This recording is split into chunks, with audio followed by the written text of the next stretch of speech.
All right, the Suns take on the Celtics, 1 o'clock Eastern start time. Phoenix is -4.5, totals 215. And if you want to see which one of these free YouTube picks on my channel that I'm actually betting on personally, there's only one way to do that, and that's to sign up for a membership on my website at brockpage.com. Now, the Suns have won 11 out of their last 14 road games. They're currently allowing only 104 points per contest. Phoenix is also in the top 3 in defensive field goal percentage as well. When it comes to the scoring in this one, Devin Booker is averaging over 23.5 points a game, along with 5 rebounds and 4 assists. Meanwhile, teammate Chris Paul is averaging over 14 points a game himself, along with 4 boards and 9 assists. The Suns are in the top 3 in the country. Sorry, I'm in college mode. They're in the top 3 in the NBA in both scoring and offensive field goal percentage.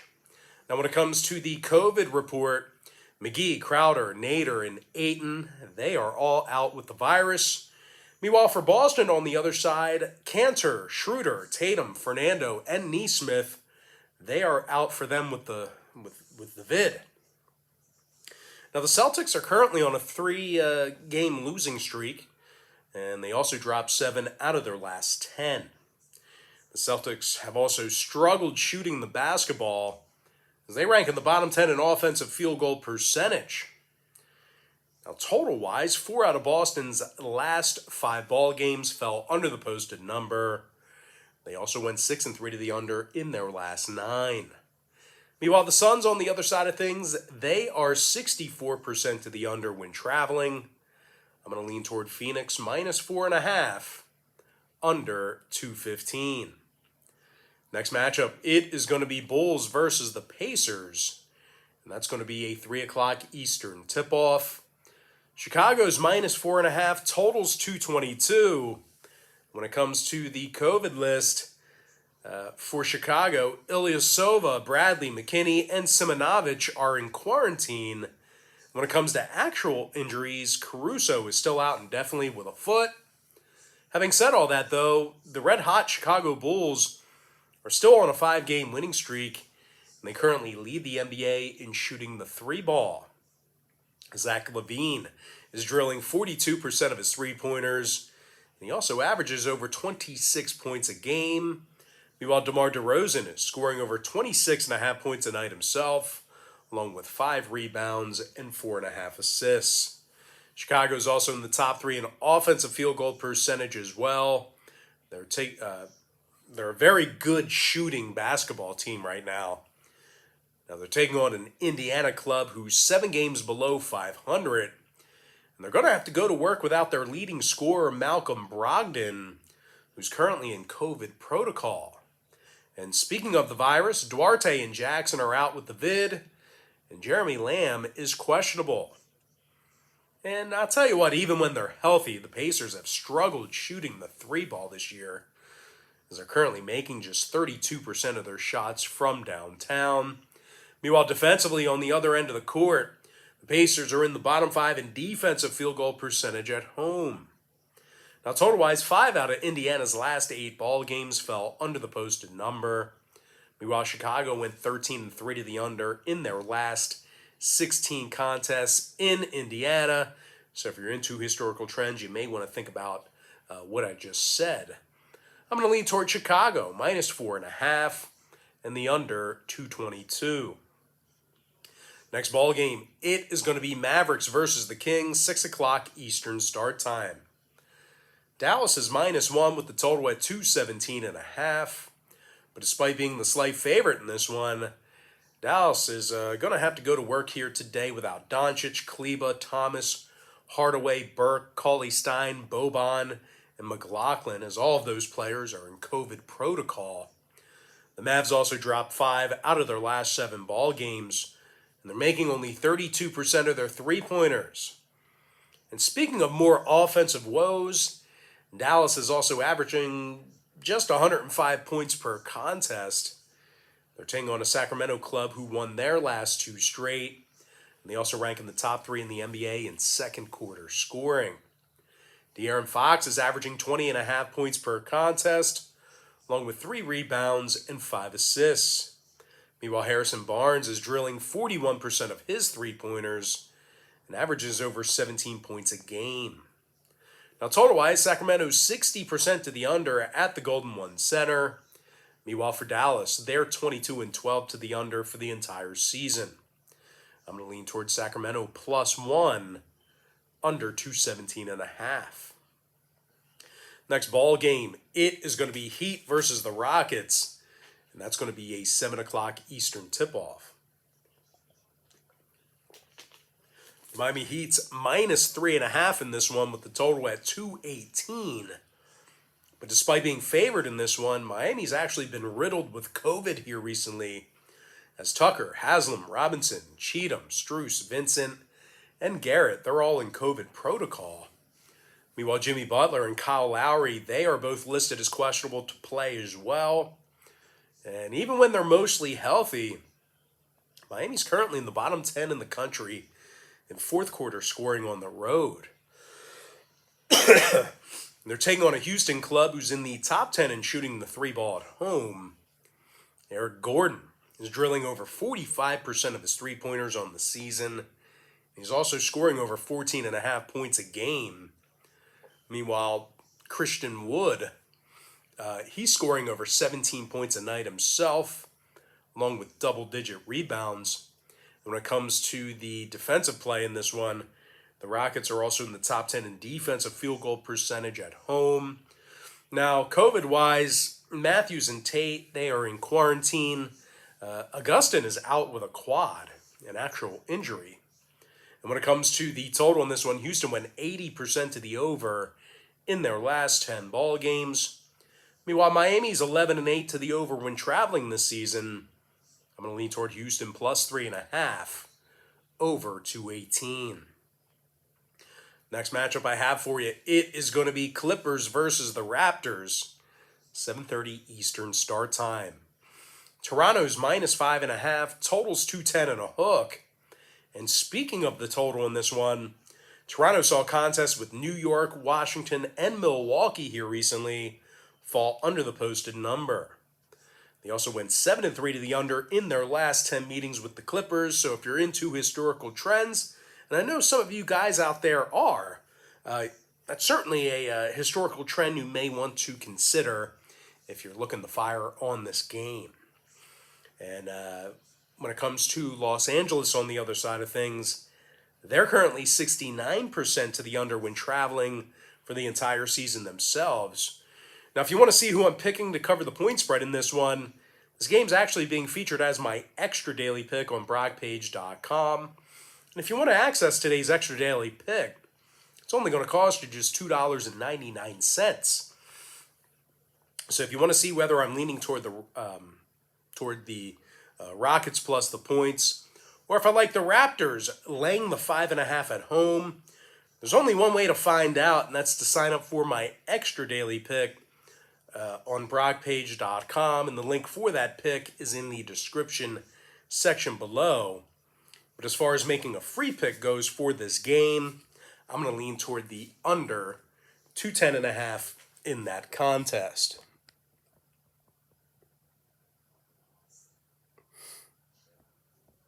Did I say Rockets? I meant to say if you wanted to see if I'm leaning toward the Clippers plus the points, or if I like the Raptors laying the 5.5. I don't know why I said that. Very confusing. I don't know. I'm out of sorts a little bit right now. But anyway, next game. It is going to be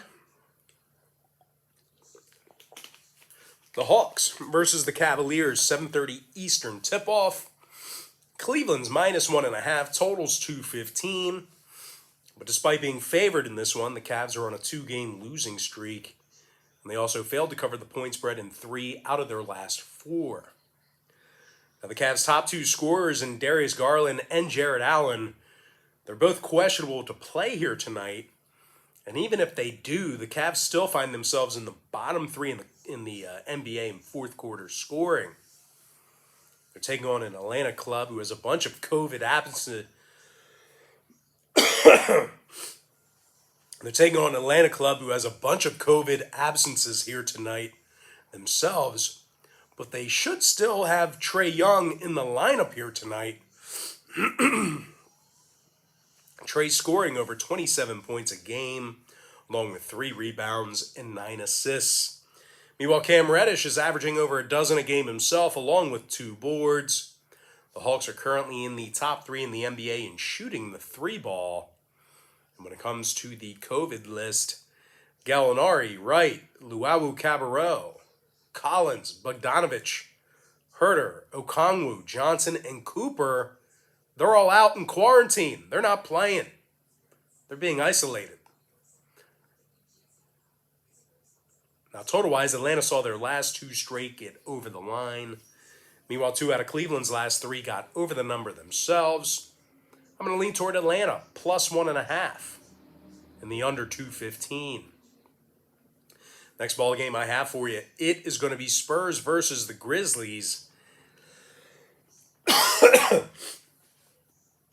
8 o'clock Eastern start time. Memphis is -6, totals 225.5. But despite being favored at home, the Grizzlies are going to have to go to work without Brooks, Melton, Culver, Concher, Tillman, Aldama, and Williams, as all those guys are either out with COVID or injuries.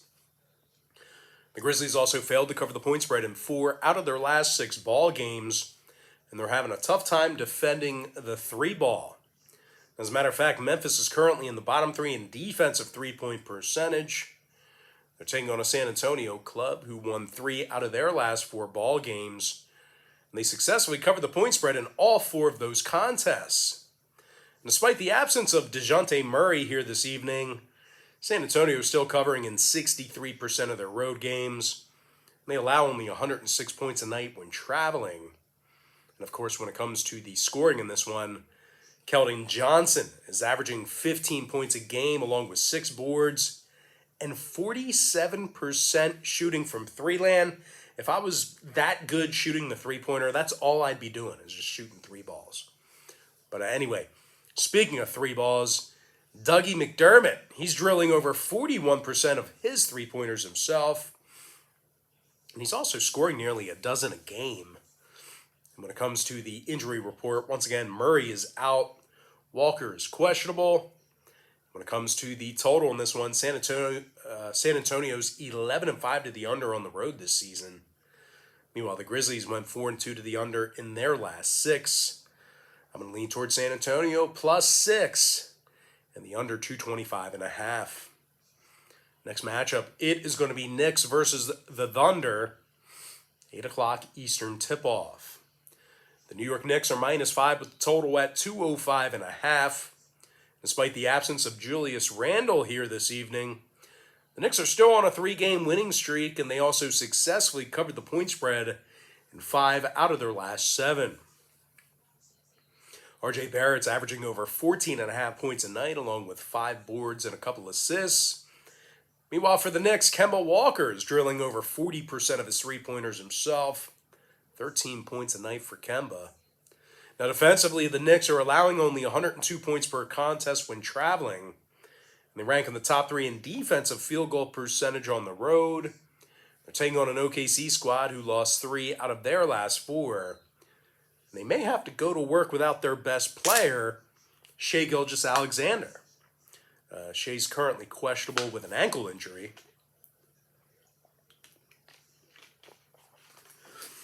And when it comes to the COVID report, Baisley, Pokusevski, Mann, Robinson, Earl, and Giddey, they are all out with the virus.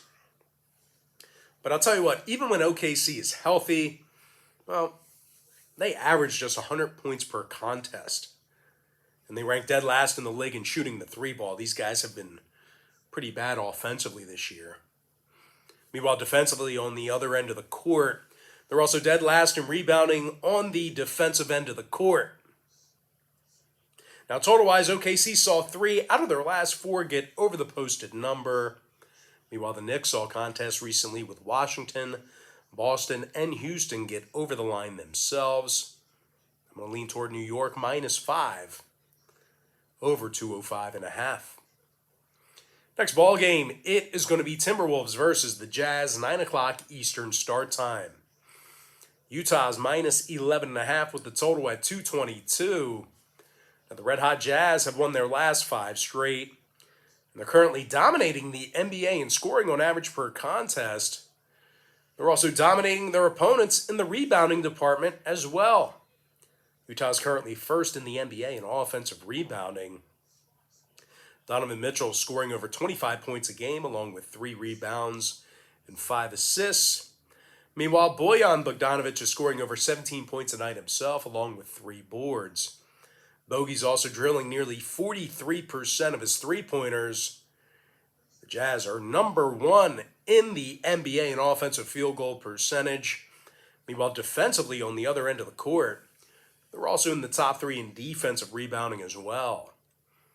Now, Utah's taking on a Minnesota club who lost 3 out of their last 4 ball games themselves. The T-Wolves are also going to work here tonight without D'Angelo Russell and Karl Anthony Towns. They're both out with COVID.